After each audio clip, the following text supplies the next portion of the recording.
তবে এটা যেমন ঠিক কথা, কোনো একটা চাকরিতে ঢুকে আমি যদি ব্যবসা ক্ষেত্রের সুযোগ যখন আসবে, আমার ব্যবসা ক্ষেত্র যখন যদি শুভ হয়, সেক্ষেত্রে কিন্তু আমি বেরিয়ে আসতে পারি যদি দেখা যায় তার ব্যবসা ক্ষেত্রে উন্নতি বেশি, চাকরি ক্ষেত্রে তেমন কিছু হচ্ছে না।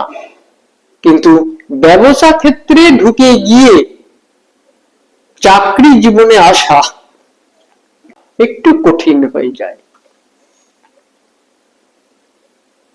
আবার এমন অনেক মানুষ আমরা দেখতে পাই যারা জীবনে চাকরিও করছে, ব্যবসাও করছে, যেখানে যে লাইনটা তার বেশি উন্নতিকর হচ্ছে সেই লাইনে সে শিফট করে যাচ্ছে।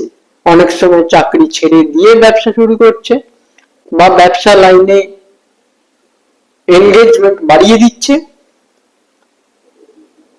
আবার অনেক সময় দেখা যায় ব্যবসা ছেড়ে দিয়ে ব্যবসায় ঠিক লাভদায়ক হচ্ছে না, চাকরি জীবনেই সে মনোযোগ দিচ্ছে। আবার অনেক সময় দেখা যায় চাকরি এবং ব্যবসা দুটো ক্ষেত্রেই সে সমানভাবে কাজ করে বেরিয়ে যাচ্ছে।